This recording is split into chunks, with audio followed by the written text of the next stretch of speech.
Rap. Just got through listening to Philadelphia Freeway, man. Shout out to Philadelphia Freeway, man. Philadelphia Freeway was a very underrated rapper, man. Just got through listening, doing the things we do. Uh, uh, uh, uh, uh, even though what we do is man, that shit's a slap. But anyway, shout out to Philadelphia Freeway, man. You know what I'm saying? Very underrated rapper out of North Philly, you know. But anyway, all right, man. So I got a little bit of time, so I'm gonna cook. I'm gonna ping pong. I'm gonna bounce around. I'm gonna do a little bit of boxing. I'm gonna do a little bit of NFL, and I'm gonna do some NBA. Definitely got to do some NBA before I finish this stream. All right, so let me start with boxing. Now it appears that Ryan Garcia is going to fall back on Tank. Now it appears that that he might not be ready for Tank, and I think that's the smartest thing Ryan Garcia can do, because like I said, I know he got the knockout the day before yesterday, but at the end of the day he got dropped. And like I said, had that been Tank, he would have suffered the same fate that Leo Santa Cruz. Right now, Tank knocks Ryan Garcia out. Ryan Garcia's height ain't gonna save him. When I say Tank is gonna sleep Ryan Garcia if they was to fight next. And I'm just telling you, Ryan Garcia got a lot of work to do. I don't even favor him versus Devin Haney. I don't think Ryan Garcia I don't think he can stop Devin Haney. I think Devin Haney could outbox him, because Ryan Garcia don't have the best footwork. He don't have the best defense. So you would probably have to favor Devin Haney in that fight. And they probably not going to fight Devin Haney next, even though Ryan Garcia is the mandatory for Devin Haney. I just don't see that fight happening. Like I said, now Floyd might put him in the ring with Tank.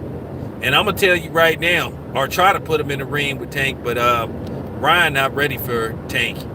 I'm just keeping it 100. It ain't got nothing to do with, and I'm not hating on him because he's Mexican, so you can save that shit. I'm just telling you the truth. He's not ready for Tank. If he fights Tank, he gonna get tanked. So I'm telling you that right now. That's just the honest to God truth. I'm just keeping it 100. Oscar better not make that fight, just like I know Oscar was talking about. He was considering trying to make Bud versus Virgil Ortiz. Virgil Ortiz gonna get the living shit beat out of him by Bud. Go ahead, Oscar, make that fight. And watch Virgil Ortiz get the living shit beat out of him by Bud.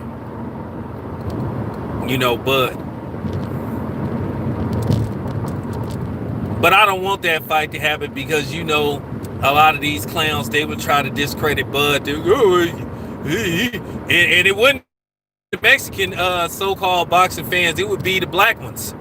The Errol Spence nut huggers. So no, don't make that fight.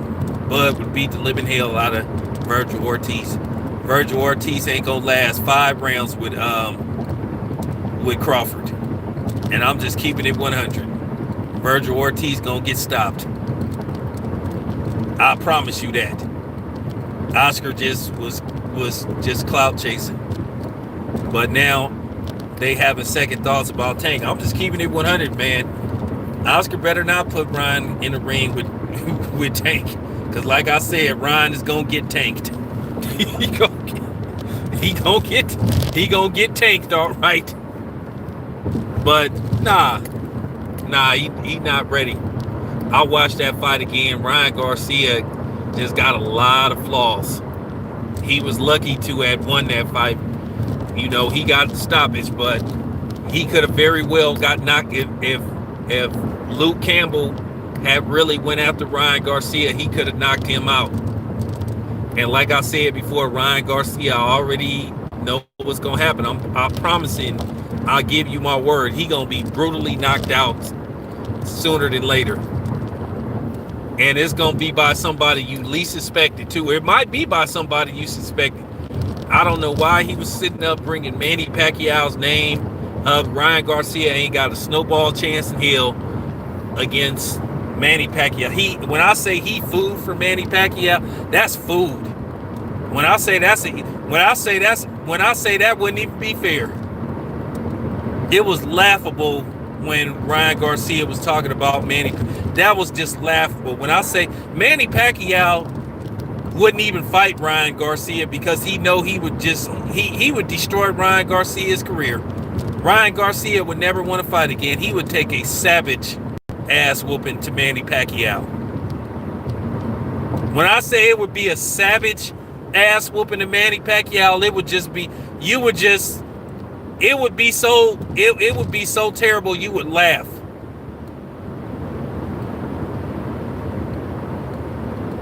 And the funny part about it is, I don't even think Manny Pacquiao go knock Ryan Garcia out. He probably would just punish him and lump him up to where they stopped, to where Oscar begged them to stop the fight. So just stop it, Ryan. That was extreme clout chasing. And like I said, you ain't got a snowball's chance in hell versus Manny Pacquiao. Oh, man.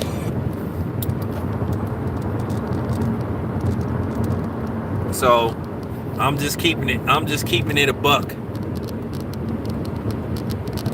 So nah, don't do it, Ryan.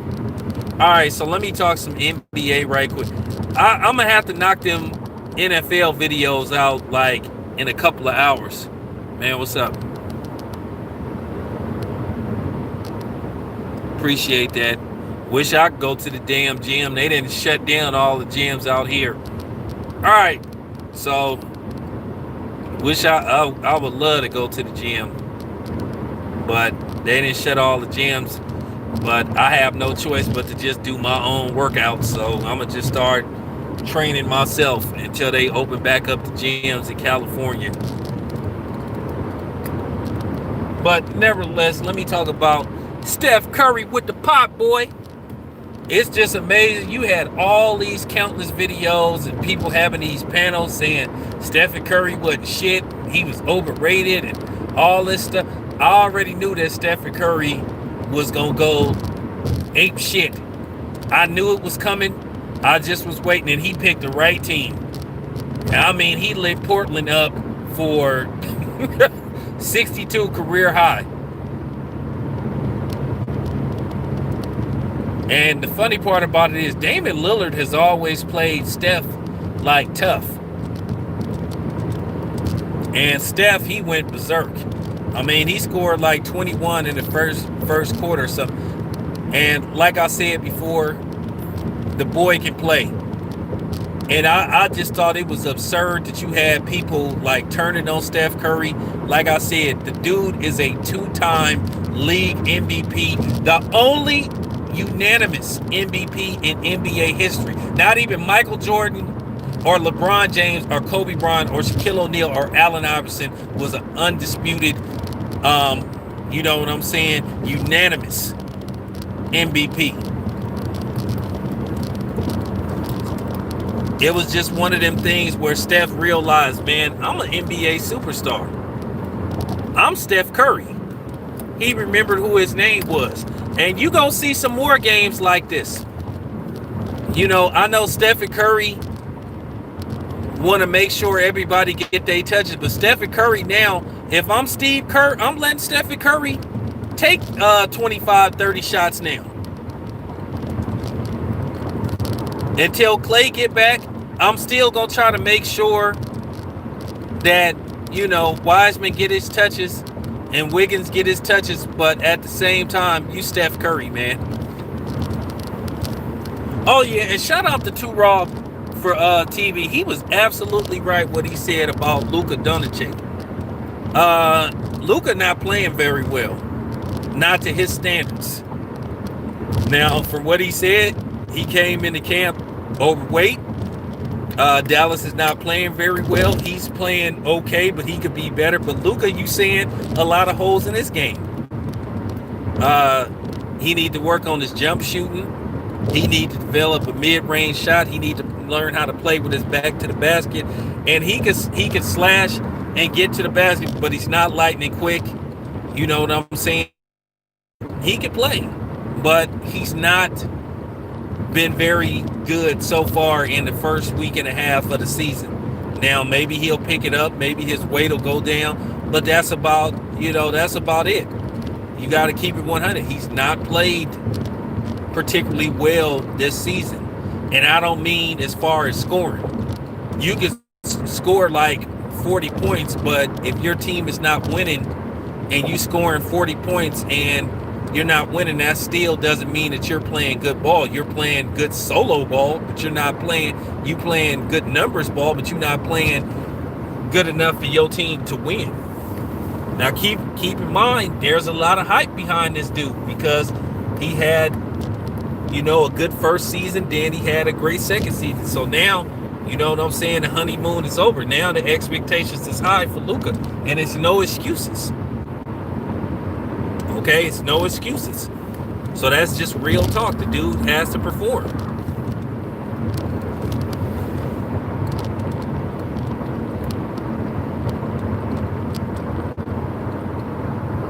Now, Luka got a lot of flaws, bro.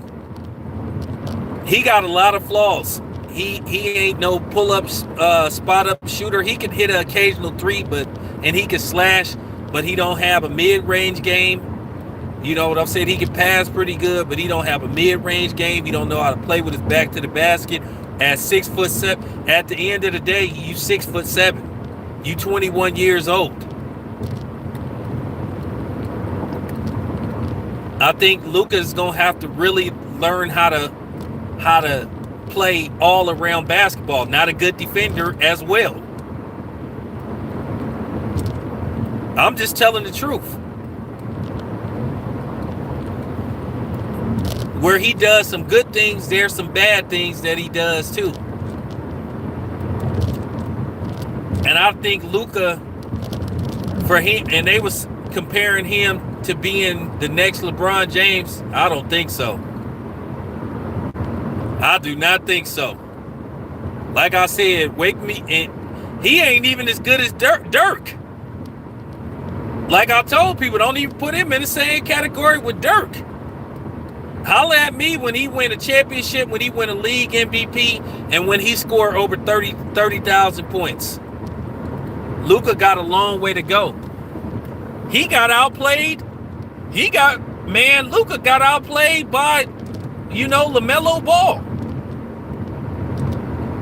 Which, by the way, I'm going to do a LaMelo Ball video maybe tomorrow.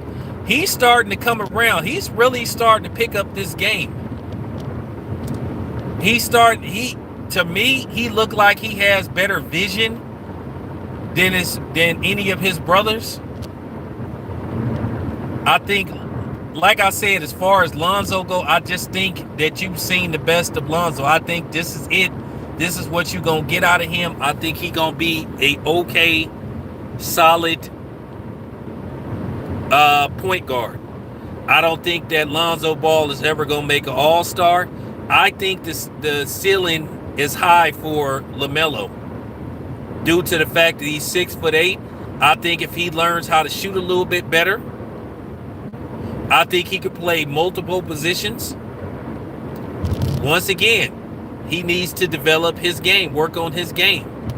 Because like I said before, I know people have this fascination with these 6'7", 6'8" guys trying to make them a point guard and stuff. Like they try to make these dudes the next LeBron. But keep in mind, LeBron James has primarily played forward his whole career. LeBron James is not really a point guard. He's a forward. LeBron James has played 4 out of 5 positions his whole career. And keep in mind, LaMelo is only 19? And he's 6'7", 6'8", so he still could grow. He could possibly grow 2 to 3 more inches. He could possibly grow to 6'9", maybe 6'10".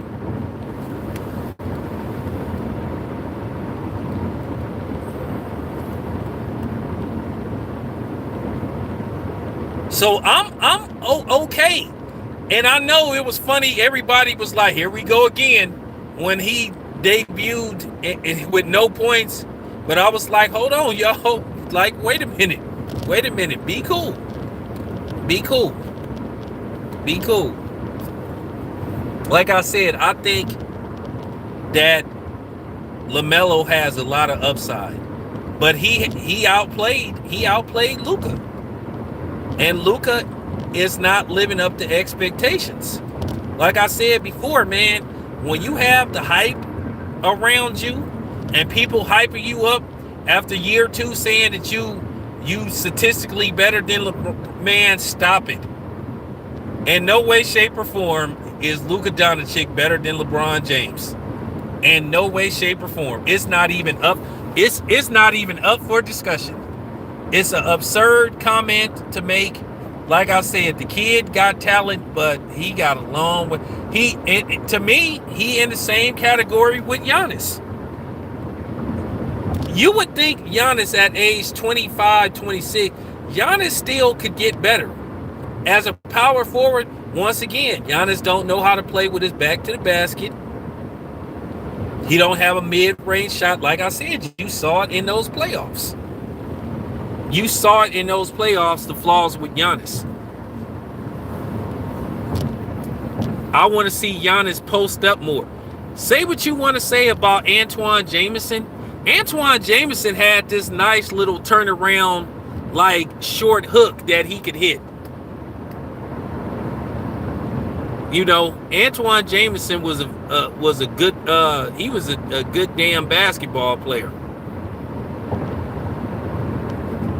He had a nice post-up game. He had a nice little mid-range game. Like I said, that's something that Giannis is missing. And then Giannis at 6'10", that's what I'm saying. He got some shit that he could work on, man. I'm just keeping it 100. I ain't hating on the dude, but I'm just telling the truth. So yeah. And then, my God. I'm gonna talk about the Brooklyn Nets right quick. Man, the Brooklyn Nets, they first two games, they looked like they was destined to go to the NBA Finals. But now, I think the idea that Kyrie Irving is taking shots away from KD. I think Kyrie is shooting the ball a little too much. Kyrie shouldn't be taking 20 shots a game.